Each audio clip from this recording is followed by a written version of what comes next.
Salut à tous, la team Harwell, de même chaud pour Lyon Fan TV. Très heureux les gars de vous retrouver pour une nouvelle vidéo. J'espère que vous allez bien. Les amis, en ce début de semaine, pas de Coupe de France parce que éliminé, n'est-ce pas les amis? Parce qu'aujourd'hui, certains clubs jouent la Coupe de France. D'ailleurs, Lille a été éliminé par Dunkerque au tir au but. Ça, c'est une vraie surprise. N'hésitez pas, les amis, à vous abonner. C'est très important. Vous mettez aussi un petit pouce pour le référencement. Ça fait plaisir, ça donne de la force. Et je vous remercie vraiment pour tous vos nombreux messages qui sont hyper cool. Vraiment, ça fait plaisir d'avoir une communauté, d'avoir des gens qui suivent cette chaîne et qui sont heureux de la suivre, cette chaîne, parce que on essaye de faire du contenu de qualité. Donc, merci à tous les suiveurs. On va continuer le travail. Les amis, le mercato est terminé officiellement. Écoutez, l'Olympique Lyonnais aura quand même bien vendu, se sera délesté de pas mal de joueurs dont il ne voulait plus. On a fait quand même, je dirais, un mercato dans le sens des départs qui était bienvenu, qui était même obligatoire pour les finances du club. On a laissé partir libre Anthony Lopez, Maxence Cacré a été transféré à Côme, Gift Orban est parti aussi du côté d'Offenheim, on a Saïd Benrahma qui est parti en prêt, on a Mamadou Diawara qui est parti, Jefinho, Adrielson, Luis Enrique aussi de Botafogo qu'on met dans la globalité Eagle. Bref, l'Olympique Lyonnais a fait des efforts qui auraient été salués par la DNCG. Et hier, on a appris, alors ça c'est incroyable, hein, cet article de l'équipe, comme quoi, eh bien, on était sur la sellette en Europa League, puisqu'on aurait pu être tout simplement viré de l'Europa League, on aurait pu être exclu à cause eh bien, de notre situation financière. Mais ouf, on avait une deadline au 31 janvier et sur le fil, l'Olympique Lyonnais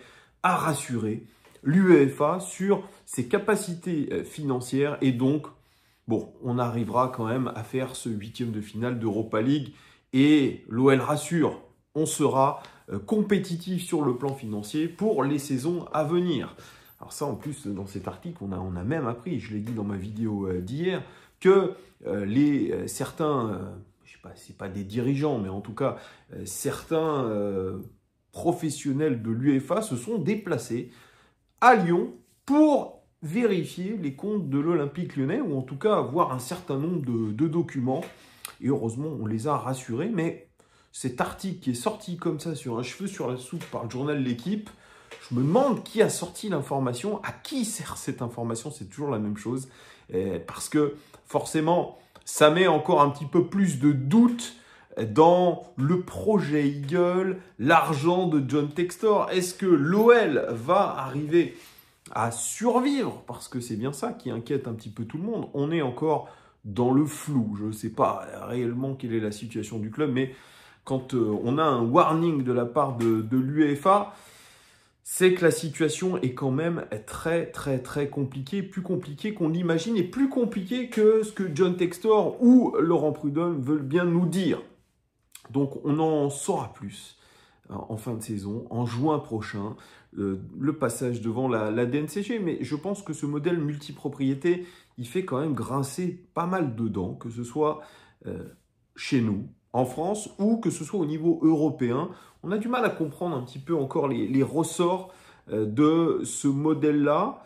Et forcément, bien, quand vous avez une forme de défiance, que vous n'avez pas des comptes qui sont forcément très solides, vous attirez des ennuis et voilà, on a failli tout simplement être éjecté de la Ligue Europa. Moi, j'ai parlé avec un pote qui s'y connaît en finance, il me dit « Oh, mais ça, c'est légion !»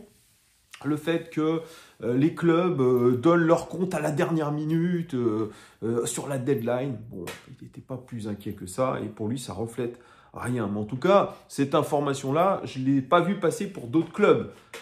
C'est ciblé Olympique Lyonnais, et ça sort comme ça, comme un cheveu sur la soupe. Je vous dis, c'est peut-être une chose qui aurait dû rester plutôt secrète. Mais bon, il y a quand même pas mal de gens qui jactent. Bref, autre sujet qui a un petit peu agité ce mercato, c'est Ryan Cherki. Alors, je vous en parlais hier. Ryan Cherki, il a fait pression pour partir au Borussia Dortmund dans la dernière journée du mercato. Michael Gerlinger, le directeur sportif, directeur du football du groupe Eagle, a reçu une offre de Dortmund hier dans la matinée, une offre qui a été refusée. On ne connaît pas exactement le montant de cette offre. Est-ce que c'est 22,5 millions? Est-ce que c'est en dessous? Mais en tout cas, la volonté de John Textor, elle était très simple. Il ne voulait pas se séparer de Ryan Cherki. Chose qui est quand même très très bizarre parce que il a quand même sacrément canardé Ryan Cherki et son entourage plusieurs fois dans plusieurs interviews.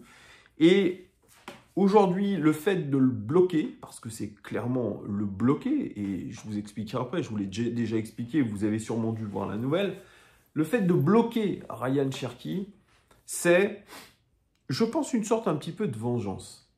Et à court terme, à moyen terme, c'est contre-productif. Retenir un joueur contre son gré, ça n'a jamais été bon. On a appris ce matin, par le journal L'Équipe, qui est souvent très bien informé, Hugo Guimet qui dit que Ryan Cherki a même mandaté ses avocats pour forcer John Textor à le vendre à Dortmund. Donc le joueur, du moins son entourage, ne voulait pas que Ryan Cherki reste à l'Olympique Lyonnais. Il a été verrouillé à l'OL, contrat jusqu'en 2026, vous le savez, avec... S'il est toujours là au 1er septembre 2025, automatiquement une année optionnelle qui s'active jusqu'en 2027. La raison, c'est qu'on n'aurait pas trouvé le remplaçant de Ryan Cherki, que surtout on s'imagine du côté de John Textor le vendre 30-35 millions l'été prochain. Mais c'est très très risqué ce jeu-là, parce que Ryan Cherki, on le sait, un joueur qui est dans l'affect, un joueur qui est quand même inconstant. On a cru que son début de saison, c'était une forme de renaissance. Et puis, depuis Noël, il est rentré un petit peu dans le rang. Il est redevenu le Ryan Cherki qu'il était, à savoir inconstant, râleur, peu discipliné, même si il est à l'origine du but de Corentin Tolisso au Vélodrome. J'ai eu quelques informations. Ryan Cherki, il a déjà eu quelques petites embrouilles avec Paulo Fonseca à l'entraînement. Avant le match face à l'Olympique de Marseille. Il était même prévu qu'il débute sur le banc. Mais est-ce que c'était une volonté de John Textor? Il a finalement débuté titulaire. La réalité, c'est que je pense qu'on va avoir un joueur frustré d'être resté à l'Olympique Lyonnais. Et je pense qu'il va falloir arrêter aussi, de son côté, de balancer toujours la sauce qu'il est resté parce qu'il veut aider le club, etc. etc. C'est faux. Lui ou son entourage, ou les deux, ont prévu de quitter l'Olympique Lyonnais depuis un certain nombre de temps. Je pense que John Textor dit vrai. Je pense que c'est un joueur qui agace, mais dont on fait valoir le potentiel, dont on fait miroiter le potentiel, et surtout le potentiel financier. Donc c'est toujours ça. C'est et si on pouvait avoir plus avec lui, et si. Voilà. On veut voir grossir la valeur marchande de Ryan Cherki. Sauf que s'il nous fait une deuxième partie de saison dégueulasse, sa cote, elle ne va pas augmenter. Et j'imagine que de digérer un non-transfert, parce que le directeur sportif de Dortmund l'a dit, on a essayé de faire venir Ryan Cherki, on n'a pas trouvé d'accord. Voilà, il dit la vie continue. Ils réessayeront sûrement l'été prochain. Mais voilà, on a un Ryan Cherki, je pense, qui va peut-être être dans de moins bonnes dispositions mentales. C'est le risque. On verra dès dimanche contre Reims quel sera l'état d'esprit de Ryan Cherki. Mais c'est quand même un drôle de feuilleton quand même auquel on a assisté, qui pourrait peut-être laisser des traces. C'est vrai que l'OL est moins fourni que l'hiver dernier, un moins banc pléthorique, à moins de solutions de rechange, ça c'est vrai. Il va falloir pourtant finir la saison et atteindre les objectifs avec cet effectif-là. Et il y a du boulot. Je le disais hier, je faisais ce débrief du match contre Marseille. Et selon les informations que j'ai pu recueillir dans l'entourage du club, il y a déjà de l'eau sur la ligne, de la friture sur la ligne. C'est plutôt ça le terme, de la friture sur la ligne entre Paulo Fonseca et ses joueurs. Déjà, ils ont tout restructuré par rapport à Pierre Sage. Fini les doubles séances. Il y a une seule séance par jour.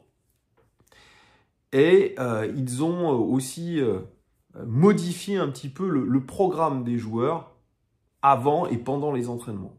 Mais drastiquement. Et autre chose qui est complètement différente dans le management de Fonseca, c'est que Fonseca, il n'hésite pas à arrêter le jeu dès qu'il le sent, dès qu'il a quelque chose à expliquer. Donc ça coupe le rythme des entraînements, chose que Pierre Sage ne faisait pas, où on jouait. Là, dès que Fonseca voit quelque chose qui ne va pas, c'est comme Laurent Blanc, ça siffle, il se met au milieu du terrain, il explique ce qu'il veut, il explique aux joueurs ce qui ne va pas, et apparemment, ça saoulerait déjà pas mal de joueurs dans le groupe. Voilà. Donc, un entraînement qui doit faire 1 heure, 1 heure et demie, eh bien, il se prolonge. Voilà. Un entraînement qui commence à 11h, eh bien, il peut se terminer à 13h30, 13h45, parce que Paulo Fonseca explique. Et ça, nos joueurs, ils n'ont pas l'habitude. Alors, il explique en français, en anglais, en portugais, ce que vous voulez. Et déjà, on se dit, dans l'entourage proche du club, que Paulo Fonseca ne finira pas la saison. Parce qu'on connaît un petit peu comment ça marche à l'Olympique Lyonnais. Et vous le savez autant que moi comment ça marche, comment les joueurs fonctionnent. Et ils ont peur, dans cet entourage du club, que ça fasse une Fabio Grosso. Tout simplement. Donc, rappelez-vous cet épisode de la taupe, etc. D'ailleurs, la taupe, si vous comprenez bien un petit peu ce jeu qui s'est passé autour de Ryan Cherki, tu veux partir mais je te bloque, et tu fais sortir des informations, donc ça peut, conditionnel, ça peut signifier peut-être que la taupe c'était Ryan Cherki. Peut-être. Il y a toutes des sortes de règlements de compte. Donc voilà, Paulo Fonseca, vraiment, il change les choses. Il y a beaucoup de choses à travailler. C'est un chantier. Donc, s'il veut avoir des résultats, il est obligé d'expliquer ce qu'il veut de ses joueurs. Donc, forcément, bien, voilà, ce n'est pas des entraînements très, très fluides. Mais on attendra un petit peu de voir quel prochain match contre Reims. Reims, qui est un club en crise, qui a viré Luc Elsner, son entraîneur. On sera à domicile. Et forcément, il faudra aller prendre les 3 points. C'est un must-win game. C'est un match qu'on doit absolument gagner. Donc c'est là où on va voir ce qu'ont fait réellement les joueurs pendant une semaine. Et quels vont être les choix de Paulo Fonseca. Il n'y a pas de « oui, mais il faut lui laisser du temps ». Il n'y a pas de temps. Il n'y a pas de temps, les amis. Donc voilà, c'est la petite vie au sein de l'Olympique Lyonnais avec un nouveau coach dans une spirale de résultats qui est forcément très, très, très négative. Dites-moi en commentaire, les amis, ce que vous pensez de tout ce que je vous ai dit, et notamment de cette méthode Fonseca. Merci en tout cas de votre fidélité. Je vous dis à très, très vite.